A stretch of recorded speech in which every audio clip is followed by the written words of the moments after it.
Bueno, equilibrio de cuerpo rígido. Entonces, normalmente aquí en ingeniería nos dedicamos a analizar los cuerpos rígidos y a hacer diseños de elementos como este elemento. Pero para hacer diseños de estos elementos, lo primero que necesitamos es establecer todas las cargas externas más todas las reacciones que se presenten en los elementos que sostienen a estos cuerpos. Entonces, para ello, siempre el primer paso va a ser hacer el diagrama de cuerpo libre. Una vez que tenga el diagrama de cuerpo libre, le voy a aplicar estas ecuaciones, que son las ecuaciones de equilibrio. Las ecuaciones de equilibrio que me dicen que cualquier cuerpo, por ejemplo este sistema, está en equilibrio si cumple dos condiciones. No rota y no se traslada. Si un cuerpo rígido ni rota ni se traslada, digo que está en equilibrio total. ¿Y cómo yo sé que no rota? ¿Cómo garantizo que no rota? Pues si hago la sumatoria de momentos tiene que darme 0. Y recuerde que la sumatoria de momentos, sobre todo para 3D, los hace como R cruz F, a través del producto vectorial. Pero yo garantizo que no se traslada cuando la sumatoria de fuerzas da 0. Esto me va a generar, para el caso de 2D, 3 ecuaciones. Una que va a ser, para el caso de 2D, sumatoria de fuerzas en X, sumatoria de fuerzas en Y, y sumatoria de momentos respecto a algún punto. Bueno, que en este caso, si estoy trabajando con X y Y, esa sumatoria de momentos va a ser en Z, o el eje de rotación va a ser el eje Z. Y voy a generar ahí, esas que están encerradas, cada una me genera una ecuación, entonces voy a tener hasta 3 ecuaciones. Pero cuando esté en 3D no voy a tener 3 ecuaciones, voy a generar 6 ecuaciones. Normalmente con 6 incógnitas, o puedo a veces generar 5 ecuaciones, 5 incógnitas, ¿listo? Para solucionar lo que me exija en los elementos que están sosteniendo el cuerpo rígido, porque eso es lo que vamos a calcular acá. ¿Cuántas son las reacciones que se están presentando, por ejemplo, en el pasador A, en el rodillo B? ¿Cuál es el valor de la fuerza que hay ahí actuando?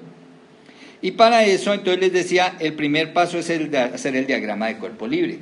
Y vamos a tener en cuenta 5 cosas especiales.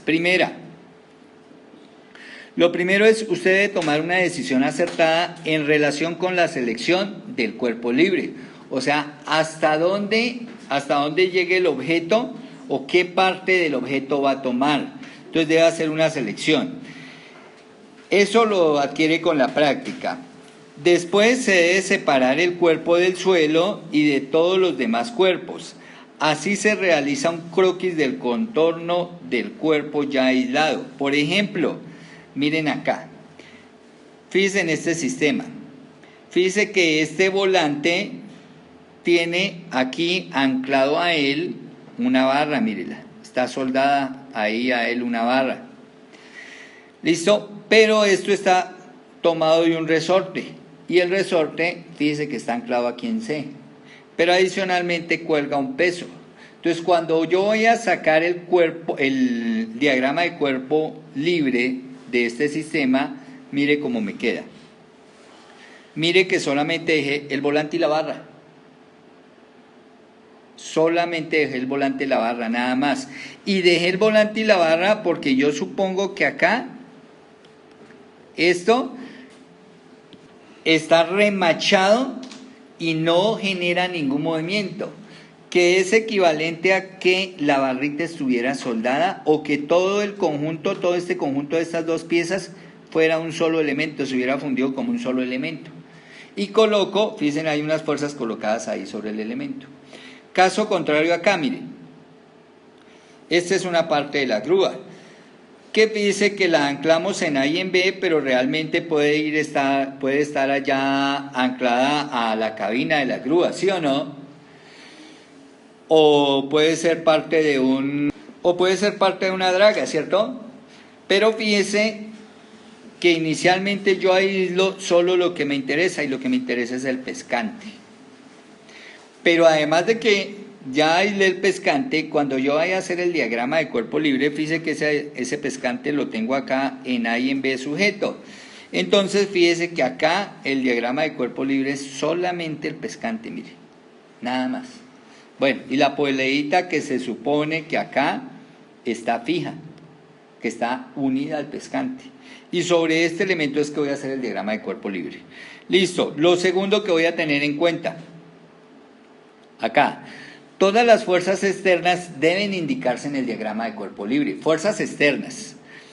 Estas fuerzas representan las acciones ejercidas sobre el cuerpo libre por el suelo y por los cuerpos que han sido separados del mismo. Entonces yo les decía, aquí por ejemplo A y B forma parte de pronto de la cabina de una grúa, o cierto, forma parte de alguna cabina, pero fue separada, fue del lado del pescante, y lo que voy a hacer aquí en el diagrama de cuerpo libre es mostrar las fuerzas externas. ¿Quiénes son las fuerzas externas? La carga que tiene que soportar, el peso propio del pescante, que es un cuerpo muy pesado, más las fuerzas de apoyo en A y en B para que ese pescante no se me caiga. Estas son las fuerzas externas, ¿listo? Entonces el segundo paso es ahí sobre el cuerpo libre colocar todas las fuerzas externas que actúen sobre él, incluidos el peso y las reacciones en apoyos. Del suelo, entonces por acá, si alguno está en el suelo, por ejemplo, fíjense que este estaba anclado acá, y fíjense que lo que yo mostré fue la fuerza del resorte, ¿cierto? Y el peso acá, sobre este elemento. Acá entonces miren, sobre este elemento entonces ¿qué fuerzas iría a mostrar? Esta carga externa de 480 y las cargas en B y en A. Mire, las cargas en A y en B en los apoyos. Pero fíjese que esas cargas, arriba hay dos, abajo hay una, porque hay una manera de colocarlas, más la carga de 480. Esas son las cargas externas, ¿listo? Esas son las que se colocan en el diagrama de cuerpo libre. Ahora, vamos a hacer una cosa. Incluimos el peso e incluimos reacciones, pero no vamos a colocar, por ejemplo, estas cargas. Estas que están ahí mostradas no se colocan, porque estas que están mostradas ahí son cargas internas en los elementos. Como esto no es un solo cuerpo, sino que es un elemento constituido de varios cuerpos, entonces acá se registran fuerzas, en las articulaciones se registran fuerzas. Pues acá, a la hora de sacar el diagrama de cuerpo libre, no debo tener en cuenta estas fuerzas en las articulaciones. Únicamente debo tener en cuenta el peso propio del conjunto, si es grande para tenerlo en cuenta, las cargas externas y las reacciones en los apoyos, nada más. Este es el paso 2. El paso 3. Las magnitudes y direcciones de las fuerzas externas que sean conocidas. Por ejemplo, aquí me daban en el ejercicio que esto valía 480. Entonces debo colocarla ahí sobre mi diagrama de cuerpo libre, esos 480. Lo que es desconocido lo dibujo y únicamente coloco las direcciones, que normalmente estas direcciones vamos a ver que tienen un criterio para colocarlas. Por ejemplo, esto, al tratarse de un rodillo apoyado sobre una superficie, se genera una fuerza de contacto acá que en física ustedes la conocían como la normal. Entonces fíjense que es esa fuerza que la colocan acá, la fuerza B. Pero lo único que coloco de B es su dirección, porque no sé su magnitud. Entonces dibujo el diagrama de cuerpo libre, coloco lo conocido y coloco la dirección de lo que crea conocer. De lo externo, ¿no? Acá, miren el resortico. Yo sé que hay una fuerza en un resorte, que la calculo como la constante por la deformación. Entonces, en el diagrama de cuerpo libre, mire, incluyo la fuerza del resorte, que es la constante por la deformación, mire. Debo incluirla y debo incluir su dirección. ¿Listo? Ese es el paso número 2. El paso número 3. No, estamos ya en el paso número 3, ¿no? En el paso número 4, fuerzas externas desconocidas. ¿quiénes son las fuerzas externas desconocidas? Normalmente van a ser nuestro problema, son las reacciones. Y las reacciones es que mi cuerpo está apoyado sobre algo, entonces mi cuerpo está apoyado en A y en B, ¿cierto? Y estas van a ser las preguntas de mi problema, las reacciones en A, las reacciones en B. ¿Listo?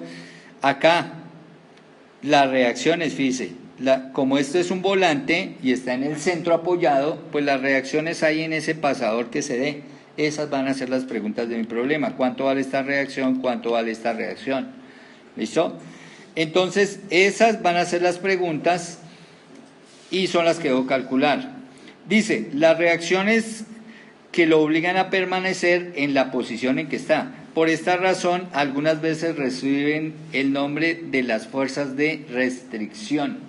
Claro, porque estas fuerzas de restricción, por ejemplo, en este caso, las fuerzas en A y en B es que hacen que esto mantenga el equilibrio, ¿listo? Son las restricciones para que esto no se pueda mover. Y lo último, el quinto, lo que debo hacer es que en el diagrama de cuerpo libre debo incluir las dimensiones. O sea, toda la geometría con todas las dimensiones. Mire, 2 metros desde B hasta donde está el peso del pescante, 4 metros desde el peso del pescante hasta donde está la carga, 23,5. Miren acá, si ven que están incluidas todas las dimensiones en todos los cuerpos, mire, aquí, en este que es mi diagrama de cuerpo libre, el que voy a utilizar para calcular las reacciones externas, A, X, A, Y y B, mire, ahí están incluidos ángulos y dimensiones, longitudes. En toda parte, en cualquier diagrama de cuerpo libre que usted vea, mire, en este diagrama de cuerpo libre, ahí están incluidas dimensiones, aquí están incluidas dimensiones. Entonces siempre debo colocar el diagrama de cuerpo libre con sus dimensiones. Y esto es lo que voy a tener en cuenta, que debo tener en cuenta para generar el diagrama de cuerpo libre y las ecuaciones de equilibrio para hallar las reacciones, que es lo que nos interesa acá.